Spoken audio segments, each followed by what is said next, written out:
point of view, it's December again, and 31st December 2025 is the last day to file GSTR 9 and 9C for the financial year 24-25.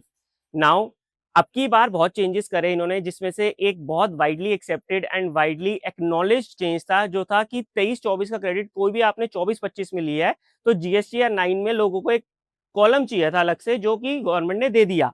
Column दिया उन्होंने 6A1। इसके बारे में मैं 2 reels में discuss भी कर चुका हूँ और इसके चैलेंजेस के बारे में भी डिस्कस कर चुका हूँ।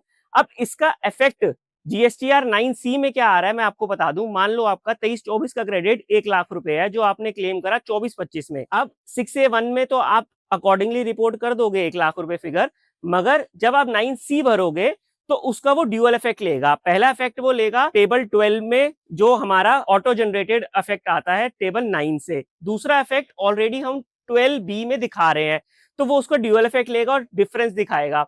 अब इसको भी अप्रिशिएट करा गवर्नमेंट ने कि हाँ ये डिफरेंस आ रहा है, तो ये डिफरेंस के बारे में आप कमेंट में डाल दो।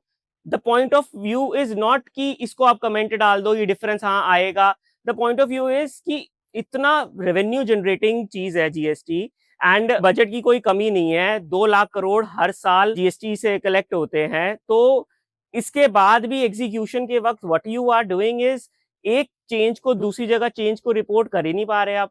तो आपको समझ ही नहीं आ रहा कि टेबल 12 में कौन सी फिगर वहां से आपको लेके जानी है। मतलब why the consultant should be adjusting and making comments. तो ये तो फिर एक एडजस्टमेंट हो गई rather than a proper GSTR 9C detailed reconciliation statement, जो कि स्टार्ट ऑडिट से हुई थी। फिर आज एक एडजस्टमेंट बन के रह गई है कि इसको अपने हिसाब से कर लो, डिफरेंस आ गया तो डिफरेंस को आप रिपोर्ट कर देना टेबल 13 में कमेंट सेक्शन में।